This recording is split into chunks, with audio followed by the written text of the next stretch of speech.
Ladies and gentlemen, believe it or not, a GTX 1080 is almost 10 years old, and this is one of my favorite Nvidia graphics cards, hell, one of my favorite graphics cards, period, that has ever been released. It is a GOAT. This was a card that released at almost the exact perfect time, and as Jensen himself said, it was an irresponsible amount of power. And even now, it's still pretty capable of running a lot of modern games, albeit you have to of course turn down the settings, but it is starting to look a little bit long in the tooth. But there are also games which require mesh shading or ray tracing, and obviously if you are a PC gamer you may not want to miss out on those experiences. For example, Doom, The Dark Ages, Final Fantasy VII Rebirth, they will refuse to run if you have a GTX 1080. So the question is it worth upgrading to something like an RTX 5060 Ti? This is a 16GB model. This was sent to me by Asus a while back for review, and I'm choosing this as an upgrade option from a GTX 1080 for a couple of different reasons. For one, in terms of the pricing, it's reasonable. It's still expensive. I mean, all graphics cards at the moment are not exactly cheap. But also, there's the CPU aspect of this. Now, clearly, if you're upgrading your entire rig, this is an entirely separate conversation. But if you are upgrading from, let's say, an 8700K, a 7700K, or an equivalent AMD processor, and I think that those would be logical CPUs which would have been released around the time of the GTX 1080's lifespan, and you know, it being kind of what top dog. Afterwards, of course, the 1080 Ti launched. You wouldn't want to really pair something like a really high-end GPU like a 5090, for example, with an 8700K, but I think a card around this kind of price range or an equivalent AMD GPU would be around what I would want to spend. Obviously, there are other concessions you're going to want to make certain in your rig. I would, if you are running like an 8700K or something like that, it could be worth overclocking if you haven't already. Make certain you've got decent RAM. And please, for the love of all that is sane in the universe, please be running an SSD. But yeah, so to that end, I'm going to be running an 8700K-ish rig. I say ish because I don't have an 8700K that's freely available, so I'm using a 10900K, and I have simply disabled 4 of the CPU cores. This is going to put us roughly in the ballpark of what an 8700K is capable of. There are a lot of games that I'm going to be testing, and there's going to be some raw gameplay of, and what the goal is basically to show you guys what you can get away with on a GTX 1080. So in other words, running settings that would probably be roughly what you would want to do with a GTX 1080, and then run those same settings on this card, but also give you higher settings as well, so you can really see what this GPU can do and whether you think it's worth the upgrade or not. Furthermore, this is also an article. You can find it, of course, linked in the video description. I go into a lot more exhaustive details about the rest of the configuration of the system, some of the testing methodologies, and you can also, of course, look over the benchmarks for as long as you would like. The primary resolution that I'm going to be looking at this upgrade from is 1440p. The reason, of course, is because 1080p would just be a little bit low, I think, for the pairing of a GTX 1080 and like a screen of that era. I think that a lot of people who probably put the cash down for a GTX 1080 were most likely aiming at like a 1440p screen. With that said, first of all, let's have a look at a couple of games running on the GTX 1080. Again, this could be some raw gameplay. Then we're going to look at some overall benchmarks, and then, well, we'll draw some conclusions. Here we are with Spider-Man 2. So this game is really heavy, and you'll see that even with the 5060 Ti. And you can notice there's some, well, let's just say some stuff going on over the buildings here. And you'll also spot, perhaps, if you've got eagle eyes, that the performance is not ideal. And just running around, like, this is not a capture problem, I can assure you. This is like, the game is, well, there's a few things going on. First of all, you'll notice that our GPU is absolutely pegged to max. It's like 100%. The CPU on this game is also generally hit quite heavily, but we are so CPU bound on this one, it's not really the problem. But the 8GB buffer is also kind of a problem. So this game's heavy across the board. Speaking of which, what settings are we actually running? That'll probably make some sense for you guys then. So we're running FSR 3.1. Performance for the upscaling, You can actually use ultra performance, and we'll try that in a second. But again, it's not ideal. Like you can even see that stair stepping here, for example. As for the graphics, I'm running medium, but I've cranked the texture filtering to 16. It doesn't really have that much of an impact. Now, obviously, ray tracing is just not available with the GTX 1080. Level of detail, traffic density, and crowd density are actually more CPU heavy. We're so GPU bound, like it's just not good to put any extra load on the GPU. So we'll just run around for a second here, and you guys can get an idea of what's going on. So you can run, of course, the game in slightly lower settings. And there could be the frame generation option as well. The problem with lowering the settings, the overall level of detail, if you start going lower, like let's see if we can get a good spot for this. And you guys can kind of see where I'm going with it. So I don't know. Let's see here, for example. That's quite nice, right? Yeah, lots of detail. Okay, so if we go from where are we up to? Shadows, where are you? Level of detail, thank you. You start noticing, like, well, that's not because something hasn't loaded in. Like, you see, like, the windows and stuff like that, like, low to medium, like, details don't even appear. Like, the trees, for example, here, it's just, yeah, and believe me, like, when you start cranking up the details, it becomes a lot more visually pleasing. The thing is, though, like, just cranking from, like, medium to high does have some impact on performance, and this is not even a particularly intensive scene in terms of overall. As for, I'm trying to look at textures, there we go. So texture filtering, if we drop to, what's the lowest? Okay, well, low. I notice, like, the brickwork, for example, like, just, yeah, there's such a big difference on the brickwork. And again, some areas, like the inside houses, can have a really large impact. But I don't want to give spoilers, so this is right at the start of the game. And obviously, as we crank up the settings, it becomes progressively worse. You'll notice, however, just going up to, like, from medium to, like, so medium here, and so on, it starts to have a really big impact on the performance as we're, like, loading in data. And I think a lot of this, honestly, is just down to the fact that the so right here, you see, like, the GPU is, like, having to clear all the memory out, and so we're getting absolutely hammered. Now you can definitely, let's just actually try that. Let's just go to high settings for a second. And where are you? There we go. Don't think I need to apply it. Excellent, that's what I like to see. I mean, we're not in a particularly, like, most beautiful area, but yeah, like, the performance is absolutely tanking. And you see, like, the CPU cores are pretty much, like, they could just make a coffee in between there. Some of the threads get, like, hit for a second as they're, like, desperately trying to make the GPU do things. Now, the 1080 is within the system requirements. Unfortunately, it doesn't require things like hardware-based ray tracing or mesh shaders or any of that stuff, so the game is technically playable. You will, however, notice that, well, the performance is a little unstable here. Although generally we do cling to about 30 FPS, which is obviously not too bad. All right, cool. So what we'll do is have a look-see at the quality settings. So we are running FSR in performance, which means that unfortunately some of the finer details aren't so happy. The graphics quality is medium. Now, the problem is if we drop to quality, the frame rate, well, yeah, like we're well under the 30 FPS limit. So quality is required. And, well, you might say to yourself, well, okay, Paul, why don't we just turn down the visual quality? Like, how bad can medium be? Yeah.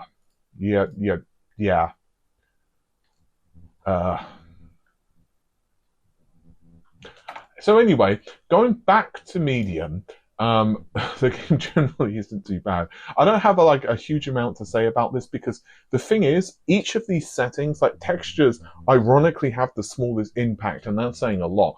But just for example, if you have, like, global illumination to medium, it looks a lot better, but it still looks really weird because, well, I mean, I'll show you guys. Like, if you have let's even try pushing this thing to like high.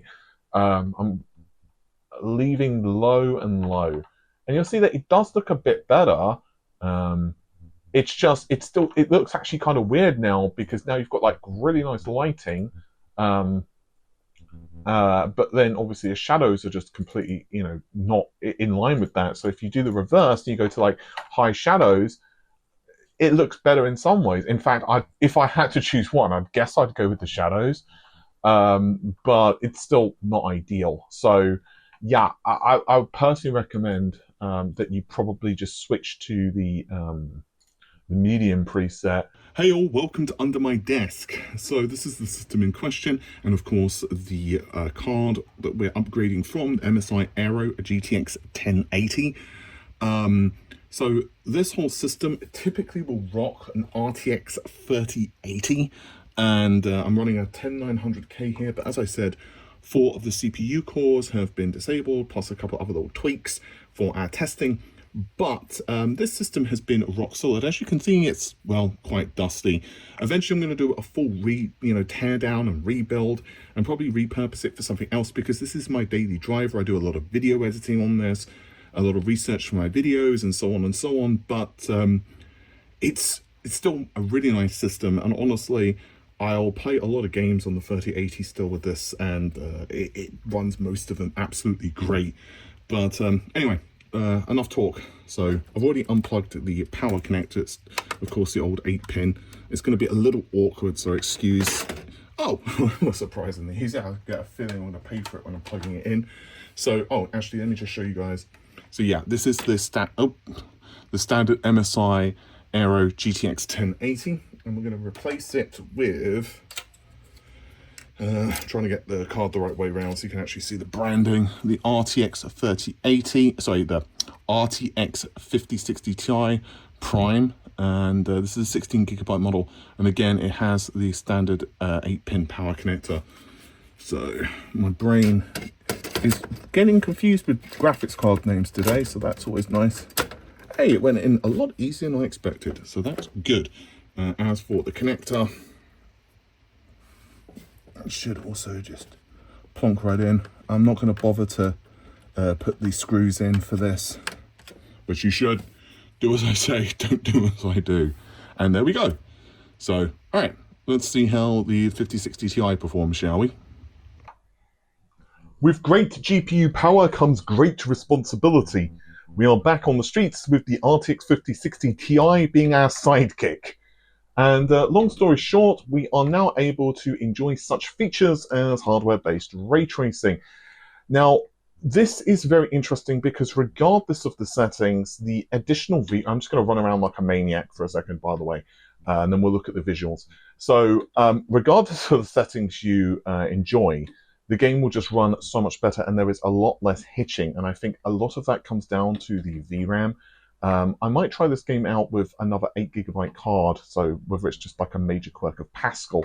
But this game is very taxing on launch. And yeah, I mean, you can see here, we are occasionally dipping in performance, but some of this actually is also CPU related, because you could see that a lot of the time, the GPU is only hovering around 80%. So I'm going to go ahead and just show you guys the settings. I've been swinging around, but you're probably wondering, well, what the hell am I doing? Well, first of all, I'm employing DLSS with performance. Again, I'm forcing the latest DLSS model using the drivers. Ray tracing on high, and note on that in a second. I've also got ray trace shadows and ray trace ambient occlusion disabled. You can actually run those, and it's not that much heavier, but more on that in a second. Ray tracing reconstruction is off. That actually eats up GPU resources quite a lot. LODs, traffic density, and crowd density, those are all CPU heavy as well. So they do these definitely impact your GPU, but they also start to really stress our 8700K. So here's a few things. First of all, if you actually enable ray tracing, it also adds additional workload to your CPU as well, because basically the CPU is still saying, hey dude, you need to do things. So what I actually would recommend, and I know some people are not going to like this, I would actually recommend enabling frame generation if you want ray tracing enabled. And maybe if you don't as well. And there is a couple of reasons for this, and it's not just like, oh, ray tracing, frame generation, fake frames. While it doesn't necessarily affect input lag uh, in a positive way, so it's not dropping the latency between clicking a mouse, it kind of does in a weird way for this. Now, this is a bit weird, so follow me here. But because this game is so GPU heavy, so CPU heavy at times, when you're enabling frame generation, it can actually drop the overall CPU usage as well, because it basically gives the CPU a bit of extra time to catch up. You'll see that I mean, just I was like, is that something on my screen? I just got out of the corner of my eye. Anyway, so it actually kind of drops the CPU usage at times and helps therefore to make certain that when you're streaming in some assets, your CPU's just got a little bit of additional free time. So in one way, it can be quite useful in a CPU bound scenario. All right, so let's just go here. So we're going around 80%, 82%. So obviously, if we crank on the generating of the frames, I'm not going to go ahead and go beyond ×2. No, where are you? So we're just going to generate one frame here. So that's immediately we do start to see the CPU usage dips just a little bit. So for example, now we're at like 70-ish%. And obviously the frame rate goes up. Again, it doesn't necessarily affect input latency that much, but it does give us a slightly smoother experience. And personally, this is how I would recommend playing.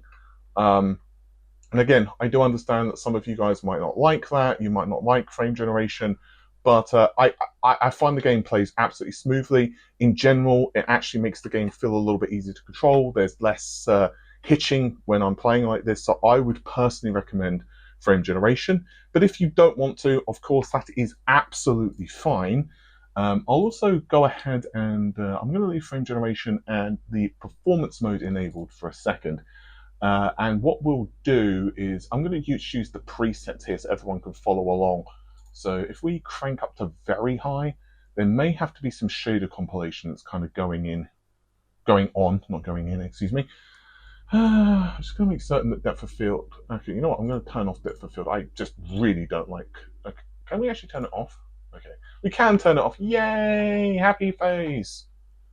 And this obviously does affect performance just a little bit, but with frame generation, it does help because, again, the additional work that's being cranked onto the CPU is kind of a thing. But I will show you guys frame generation off in just a second. We're just going to swing for a second.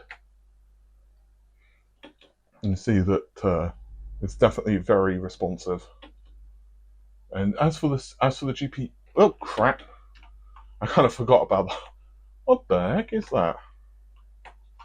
That's pretty cool, right? At least that's my personal opinion.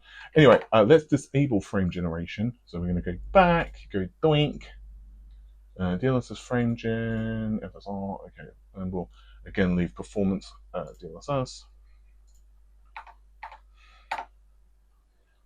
So we're still at around, 50, high 50s. Occasionally it does dip, but as we're swinging around, you notice the CPU does occasionally get hit really hard.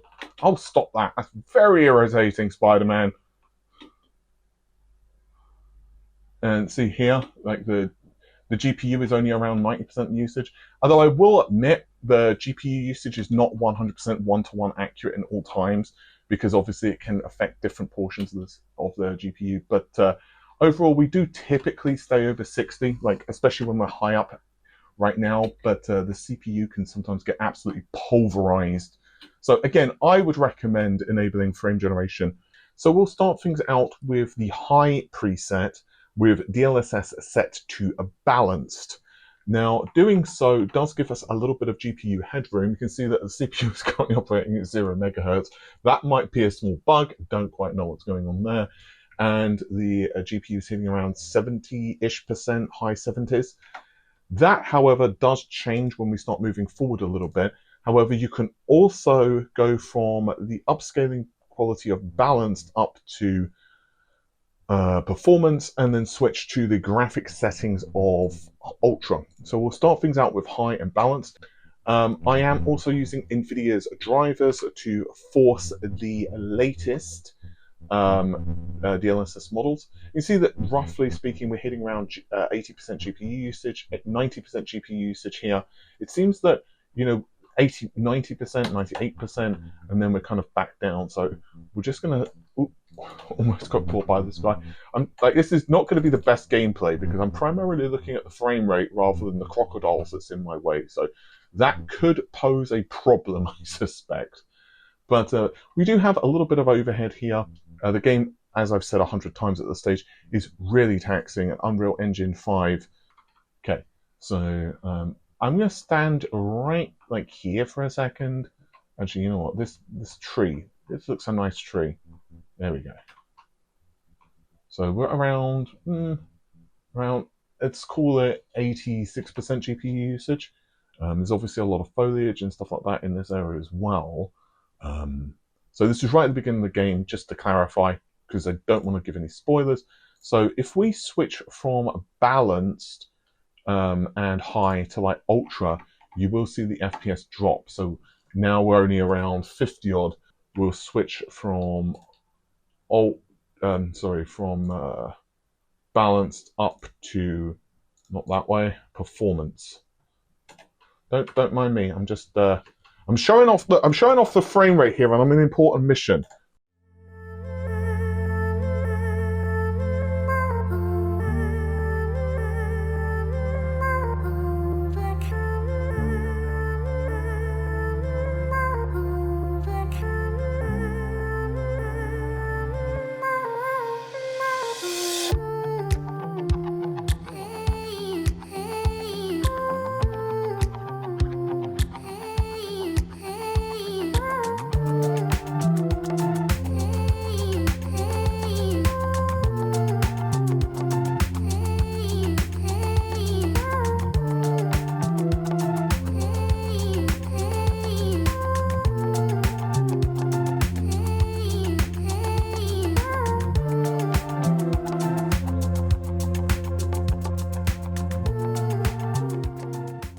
So we've looked at some raw gameplay from a couple of different games, and we've also looked at some benchmarks, but ultimately how much will the 5060 Ti be held back with an 8700K or equivalent processor? In terms of raw core count, the CPU has 6 cores, 12 threads, which is similar enough to low-end Zen 4 and Zen 5 Ryzen-based CPUs from AMD, and even the clocks aren't too out of whack. IPC is a different matter entirely. Modern Ryzen processors and Intel CPUs such as the 13th, 14th or 200 series do perform more work per clock. What does this mean? Well, it's going to differ on a game-by-game basis. Returnal, if you crank all of the settings up with ray tracing enabled with 1440p as the target output, with DLAA enabled, or 4K with balanced or performance, you're almost certainly going to be GPU bound. God of War Ragnarok is similar enough, 1440p with DLAA, over 120 FPS when you don't have frame generation enabled, and you will hit 100% GPU usage. Other titles change this though. Spider-Man 2, as you've already seen in the raw gameplay sections, along with Silent Hill F are a quite different story, but for also different reasons. With Spider-Man 2, the raw size of the city can be very intensive, and this is particularly true with high levels of ray tracing being enabled.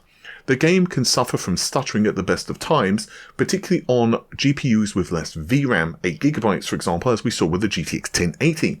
But this is not the case for the 5060 Ti. The CPU is what really holds us back as we're swinging around the city.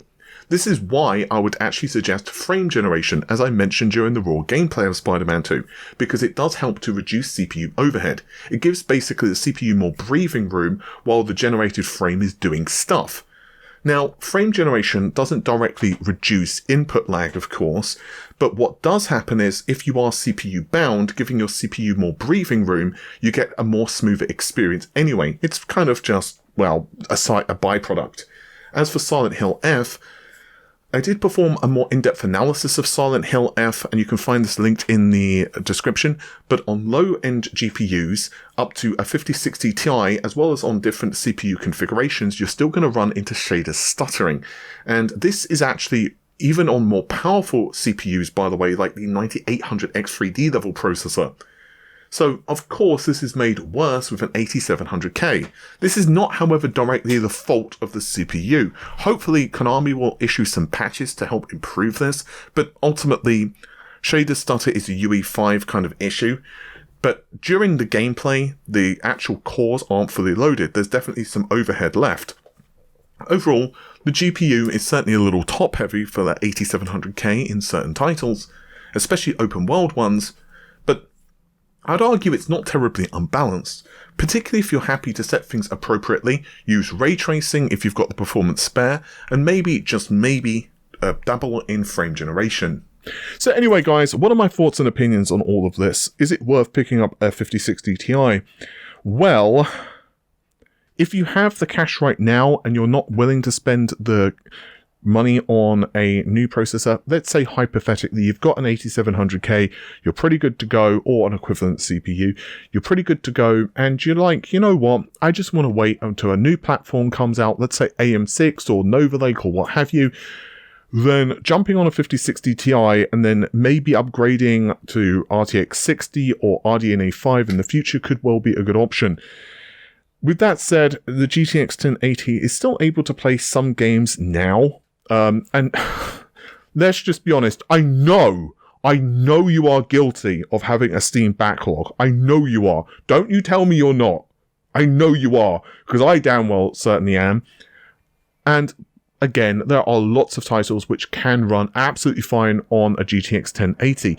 You may need to turn down some of the settings, but Chronos The New Dawn will run, so I'm damn sure something along the lines of Hades 2 will run. Obviously, you've got, I mean, look, Hollow Knight Silksong dropped, and again, I know you are guilty of having a big backlog of Steam games, so if you're looking to save a few bucks, just keep what you've got, wait for the next generation of cards. The rumour is, and God knows whether it's true or not, but the rumour is RDNA 5 and RTX 60 will launch late next year, so that's 2026 if you're watching this in the far-flung future, or I guess early 2027, depending on whether there's any delays or what happens, who the hell knows. With that said, I would also, of course, really stress that the GPU market is super volatile, so I think it's fair to say, however, if you were to buy a GPU like this, and again, I'm just pointing to this, if you have an equivalent AMD GPU, rather buy like a 9060 XT or what have you, and there's a lot of options as well on the used market. An RTX 3080 is actually quite cheap right now, but then you've only got 10 gigabytes of VRAM. There are some nice deals on RTX 40s, but as of the time that I'm recording this, and this can change tomorrow, so as of the time I'm recording this, RTX 50 GPUs are actually slightly under MSRP for certain models. That's why, another reason I'm choosing this. So yeah, I think it's a good option. If you are going to push the settings to their highest, most likely you're not going to be in a CPU bound scenario. On the other hand, if you are running a processor that's less than an 8700K, like an 8600K or an 8400, or maybe like a 7600K, then that might be a bit of a problem. There could be a CPU upgrade that would also be really needed to stretch the legs of this thing. But as always, guys, it's down to you.